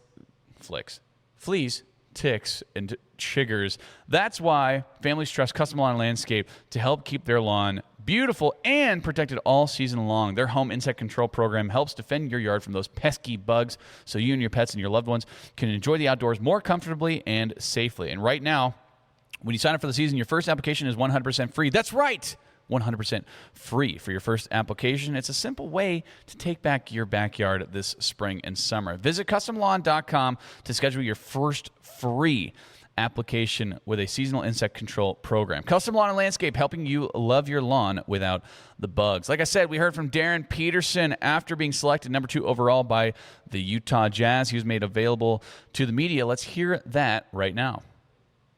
Hey, everybody. Damn, no hey back. Hey. All right, fourth row here in the middle. Jason Petrucci of AM New York. And Darryn, I wanted to hear what are your thoughts on going number 2? Obviously, you were thinking throughout the process you'd be number 1, but what do you have to prove now that you weren't the first overall pick? I can't go back and change anything now. Obviously, I wanted to be number 1 pick, but I went number 2. So now I'm prepared to go to Utah and get to work. There's always been a chip on my shoulder, so I wouldn't say it added anything else, but now it'll always be on my mind for my whole career. First row here on the left. Zach Gill, WFAN. There was a lot of conversation, and people were trying to put you in a box and talk about you a certain way this past year. Who are you, and what do you want to prove to people on this next level, especially since people classified you a certain way during your college career? Yeah. When you say who am I say I'm me. I'm Darryn Peterson. People are gonna have opinions on me and stuff because of what I went through and all that. But I think I'm a pretty cool guy. A big brother to my siblings, a son to my parents, a good friend, someone that people can count on. But now I'm an NBA player, so a whole new shift of my life and lifestyle. But basketball's always been the main thing for me. I'm keep it the main thing. Work my butt off my entire life, and I'm continue to do that. This is a short part of my dream, but I got a lot more that I'm chasing, and I'm gonna continue to do that. Third row on the right. Darryn, congratulations. Thank you. We know you're my pleasure. We know you're an ambitious guy, and you got the game to back it up. Are there any kind of specific goals that you have going into next season? I also got to ask, we've been through about 7 picks in here. Yeah. What have you been up to the past 45 minutes? Yeah. It's been 45 minutes since the pick. Yeah, that's crazy. My fault. Wait, ask it again. My bad. Can you ask it again? Testing. I can hear you. Okay, go ahead. My first question was just about any specific goals you have going into next year. Goals, play all 82 games. Coming off the year I had at Kansas, I didn't get to play all the games that I wanted to. My first goal is to play all 82, make the playoffs, try to get a ring. I seen some rookies get deep in the playoffs, and they kind of inspired me to get there. They came up short, but I want to get all the way and get a ring. Third row on the left. Hey, Darryn, Doug Feinberg, the AP. The top 8 picks were all freshmen. How well do you know the other guys in the class, and how good this class could be with all you guys being? Yeah, I knew these. Dalen just got drafted. Another Ohio one. I knew these guys well. We kind of grew up together. We were at camps and played together since we were like 16 and 15 years old. So we kind of grew up together and chased this dream together. So it's pretty cool. We don't know each other super personally, but we spent a good amount of time around each other, so we know each other kind of well. And we're going to continue to compete. And I'm coming for these guys like I've been coming for them my whole career. So I'm going to continue to do that. And now going into a round with better players, and I'm coming for these guys too. So I'm going to work my butt off. First row in the middle. Darryn, what's going on? Brad Parker from The Score.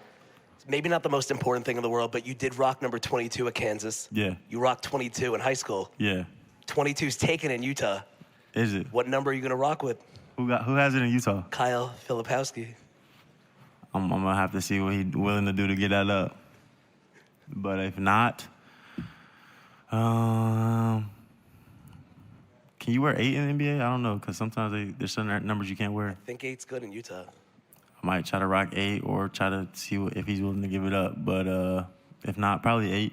I like 8. Kobe vibes. I just got Kobe tattooed on my shoulder. So y'all going to see that soon. But yeah, probably 8. Third row in the middle. Kate Cox with WFUV Sports here in New York. Utah is building around a very young core here, especially with last year's pick, Ace Bailey.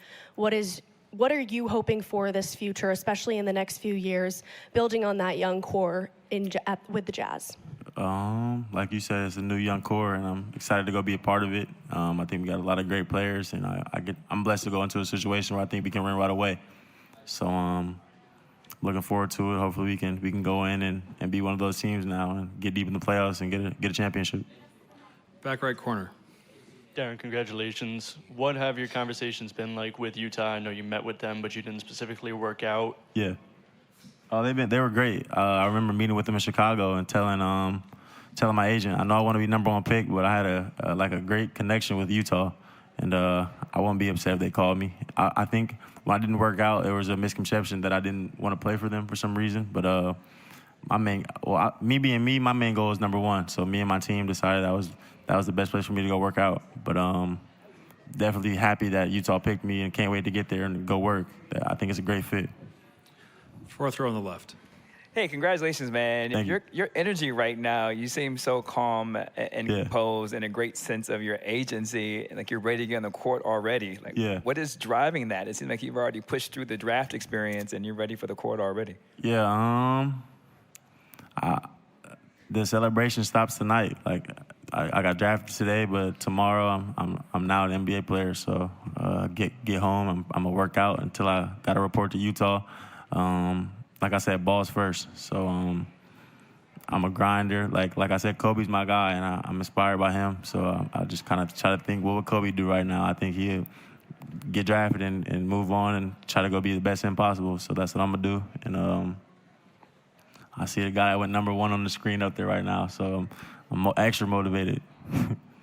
Third row in the middle. Hi, Darryn. This is Kemi from Migu. First of all, congratulations. What is one thing you trying to show the NBA fans in the upcoming summer league? The upcoming summer league? That I'm back to being me. I wasn't completely myself at Kansas, but this pre-draft, I worked super hard, and now I'm feeling better than ever. So I would probably say that I'm back to being me. Second row here on the left. Holden Sherman, bright side of the sun. Congrats. So Isaiah Collier wears 8 too.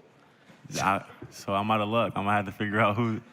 I'm gonna have to go to the drawing board and figure something out. But hopefully I can get 22. I'm probably gonna text Flip right now, like what I gotta do. Well, your backup, you might have to do some work for it too as well. Yeah, so I'm gonna have to just do a whole shift. So we gonna see. Let's go back row here on the left. Morgan Traylor, Anscape, what was the most difficult part of the pre-draft process for you? The workouts. I was, getting pushed to extreme limits. Obviously, after the year I had at Kansas, I had to push myself to another level. And, the workouts were super intense. I had a strict schedule. I also got a puppy during the process, so I had a lot of stuff going on, trying to work out, trying to train him, trying to spend time with him. Probably the workouts was the hardest part for sure, but I embraced it, and I love ball, so I'm gonna do whatever I gotta do to be the best me. Last question. Darryn, you were the highest Kansas player drafted since Andrew Wiggins. What does that mean to you, and how cool is that? It means a lot. Just some of the hard work paying off. Had a great year at Kansas. Would do it a million more times. And Rock Chalk, appreciate all those guys, and hopefully they continue to be fans, and hope they're now Utah fans. Thank you, Darryn. Appreciate it. Appreciate you guys. That was Darryn Peterson addressing the media after being selected number 2 overall to the Utah Jazz. Really impressive stuff by Darryn Peterson that he showed this past year. And, obviously I'm a big DP guy. I will be through and through. Like I said, he's the highest drafted Jayhawk since Andrew Wiggins was drafted 1-1 overall to the Cleveland Cavaliers and then to the Minnesota Timberwolves. Again, the stupidest thing in the world that Andrew Wiggins never put on a Cleveland Cavaliers jersey. Again, very stupid, but Darryn Peterson will be in a Utah Jazz jersey this upcoming year. So really excited for that. And again, first time that KU had somebody drafted since 2024. They didn't have anybody drafted last year. They had a couple of guys picked up. They had Hunter Dickinson get picked up by the Pelicans. DeJuan Harris is playing with the Iowa Timberwolves right now. So there's a couple of guys from last year's team who are bouncing around, some G Leagues, Summer Leagues, different kinds of things. But nobody got drafted last year. Last Jayhawk to get drafted was in 2024. You had two of them, Johnny Furphy and Kevin McCullough. So you had Darryn get drafted this year. We'll see if anybody else gets drafted. Again, I don't know necessarily what it's going to look like for Trey White or Melvin Council Jr. Hopefully both of them get picked up in some aspect. So we'll certainly see on that. Hey, after this, going to be continuing my KU positional group breakdown. Going to be talking about the linebackers. Also, some interesting Brendan Sorsby news, as I talked about this yesterday, I believe, but wanted to go a little bit further in detail. And there's actually a letter that the NFL wrote to Brendan Sorsby as to why he's not going to be in the NFL supplemental draft, and he was going to have to wait to enter the NFL. So really interesting stuff going on there. That's coming up after this on Rock Chalk Sports, ESPN Kansas City, and KansasNation.com. Welcome back into Rock Chalk Sports here on ESPN Kansas City and KansasNation.com. Daniel Courtwright here. Going to close out the show with a KU football positional group breakdown. Going to be talking about the linebackers. Really exciting group of guys here for this Kansas football team. First, got to tell you about Jocelyn's Jewelry, locally owned for over 40 years. Gary Jocelyn and the entire Jocelyn family is proud to have earned the trust of 3 generations of customers. They believe Jocelyn's customers come back again and again and refer to their family and friends because they treat customers with the respect and integrity that they deserve while offering the best in fine jewelry, all at a fair price. They've been the jeweler that you'll recommend to your friends and family. That's their reputation. They're the jewelry store you want to go to because they'll be honest and treat you fair. You would not believe how many customers come in, say they were quoted $400 to fix a ring, and it's under $200 at Jocelyn's to fix the exact same ring. You need a chain or other items fixed. They often can do that while you wait. You don't even need to make an appointment. That's what they do at Jocelyn's. That's what Jocelyn's is about. You need something done timely, done right, in a business you can trust. Jocelyn's, 95th and Antioch, right in front of the big grocery store, right in front of that Hy-Vee. There's also a Johnny's over there as well. It's right there on 95th and Antioch, in front of the big grocery store. You cannot miss them. Jocelyn's Jewelry, the jeweler that you'll recommend to your friends and family before, because you can trust Jocelyn's for the best that's yet to come. Jocelyn's Jewelry, for the best that's yet to come. That's their tagline. Hey, wanted to talk, like I said, KU football positional group breakdown with the linebackers. But first, an interesting letter obtained from Larry Farazani. He's the general counsel of the NFL Management Council. This is to Brendan Sorsby. So Brendan Sorsby, as you know, was deemed ineligible by the NCAA. Then he sued, and then there was like a Lubbock judge who said, actually, yeah, he can play. And then everybody in NCAA is like, whoa, this is bad. Again, I think he should never play football again.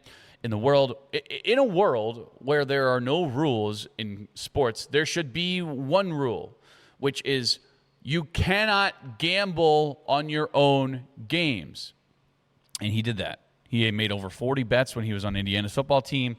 He had over $90,000 in bets on professional and college sports whenever he was at Cincinnati. Transfers over to Texas Tech. Obviously, really bad stuff. And so Brendan Sorsby said, you know what? Instead of doing this, I'm going to go ahead and decide to try to enter the NFL supplemental draft. We've seen it before. Brian Bosworth was in it. Chris Carter was in it. Bo Jackson. You saw Terrell Pryor, Josh Gordon. Right? There's this. It's held for specific situations. But this is a letter to Brendan Sorsby telling them that he is not going to be in the NFL supplemental draft. So it says, Dear Mr. Sorsby, I'm not going to read the whole thing, but I'm going to read the gist of it. We are in receipt of your petition for special eligibility dated June 16th, 2026. Petition, as announced earlier today, the league has elected not to conduct a supplemental draft this year. Here's where it gets interesting. He says, under our collective bargaining agreement, the league retains sole discretion to determine whether it is appropriate to conduct a supplemental draft in any given year. The league has not conducted such drafts for several years. Last one was 2019. As no other player has sought entry, your petition, filed 3 business days before the deadline without any supporting information or documentation, and only after abandoning your recent litigation efforts to avoid NCAA sanctions, does not provide a basis for the league to alter those plans. The issues presented by your petition are too significant and too closely tied to the league's core integrity interests to permit meaningful review within the timeline presented. So essentially, they're like, hey, buddy, you're not giving us any reason to allow you to enter into the NFL supplemental draft because of what you did and the fact that you're not providing any information. You're not providing any new information as to, I'm being oppressed isn't the right word, but you understand what I'm saying. Like, we don't care, essentially, is what the NFL is saying. We don't care about your situation. You messed up, buddy. You messed up, so guess what? We're not going to completely change what we were doing. We weren't going on with a supplemental draft. We're still not going to, right? And here's the thing. I know you might be thinking, Brendan Sorsby can still get picked up as a free agent. That's not true. You have to go through the draft process. He didn't do that, right? So he's not going to be able to play football for this next year. Now, maybe he wants to go try the CFL for a year or the UFL or the Indoor Football League. They might make exceptions for him, right? But the NFL is putting their foot down, saying absolutely not. We are not allowing Brendan Sorsby to play whatsoever, at least for this year. He can go through the NFL draft process next year. That's certainly something that he can do. But, I like the fact that the NFL is like, hey, buddy, absolutely not. Said the league does not have the complete record of the NCAA investigation, and you did not provide any such materials with your petition. Available information nonetheless indicates that over the course of your collegiate career, you knowingly engaged in repeated and significant violations of NCAA rules designed to preserve the integrity of athletic competition. Reported conduct includes placing wagers on your own team and teammates and to avoid detection, establishing or funding accounts in the names of intermediaries who place bets on your behalf. There are also reports that you may have violated state criminal law. That's the thing. Hey, buddy. You broke the law. Not only just the NCAA rules, you broke the law, right? You're placing bets under illegal names. You're having bookies do it for you. You're betting on your own thing. Again, I've been very consistent about this. If there's going to be one rule in whether it be the NFL or college, it's you cannot gamble on your own things. That disrupts the integrity of the game. I think Brendan Sorsby should never play football again. That's just me. He's going to be working on an enterprise rent-a-car in 2 years.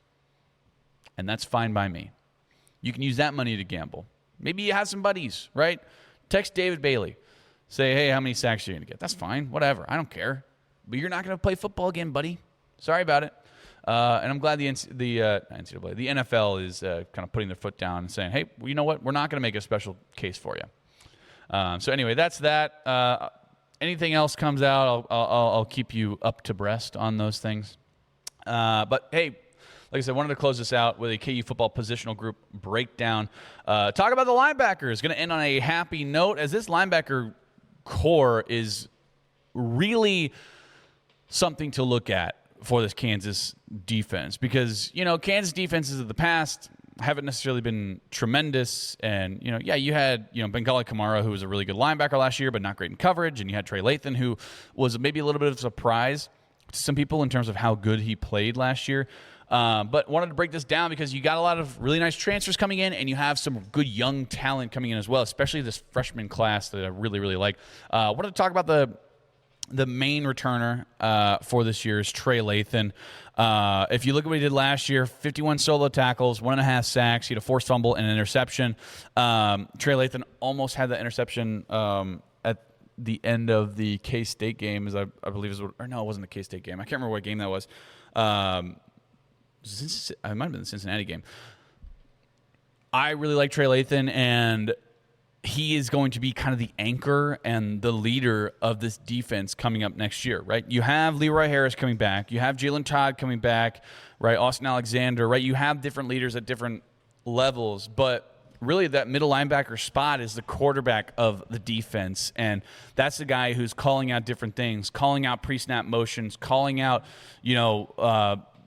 guys who are eligible, whatever it may be, right? He has to be the most vocal guy on the field, and Trey Lathan has certainly stepped into that role and done a very good job. And he did enter the transfer portal. Actually, he didn't enter the transfer portal. He planned on entering the transfer portal, but after talking with Chris Simpson and a number of different guys on the Kansas staff, decides, hey, actually, you know what? Kansas is the best fit for me.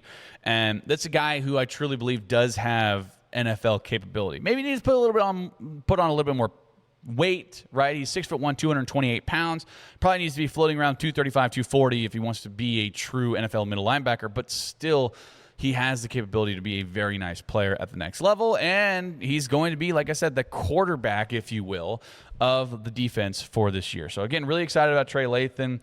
Like I said, 51 solo tackles, 86 total, 1.5 sacks, 2 fumble recoveries, a forced fumble, an interception, and 5 passes defended. I mean, he's good at all aspects, right? He's good at getting his nose in there with the offensive line. He's good at coverage. He's an overall the best linebacker that you have in terms of well-rounded leadership, those kinds of things. Wanted to talk about some of the transfers that came in as well.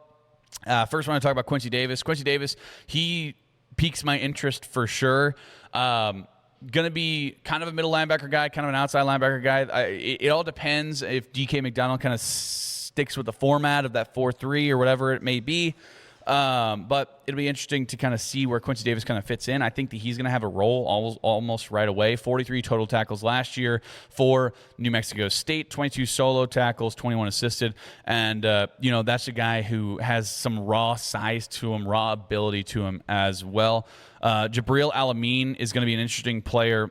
Also transferred over from, I believe, he came from Kentucky first and then it's TCU first. Then he went to Marshall. At Marshall, had a great year last year. 55 total tackles, 3 sacks, and a forced fumble. That, to me, he's going to be sort of like that one-of-one replacement for Bengali Kamara, but maybe a little bit better of a pass defender, if you will, right? Better in coverage than Bengali Kamara. If you remember Bengali Kamara last year, I think he had 13 times where he went out in coverage and 12 of them ended up in catches. I mean, that's just not acceptable. Bengali Kamara was really good at other things, but Jabril Alameen, to me, is a more well-rounded linebacker, and I think he's going to be really, really nice. Then you have Bam Crouch, who, again, it depends on how you want to fit these guys in. DK McDonald might have to change the defensive scheme just to get all these middle linebackers in, because Bam Crouch, he comes over from Boston College. He was actually a captain on Boston College. When you look back at 2024, 77 total tackles, 34 solo tackles. He had 2 sacks, 2 forced fumbles. Last year, he had an interception, only had 12 total tackles because he kind of had to take a step back in terms of his playing time.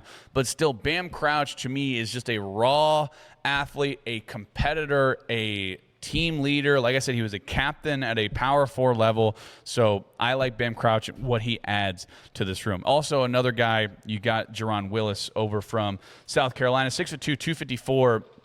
He's going to be a nice addition to, going to be playing that outside linebacker kind of guy.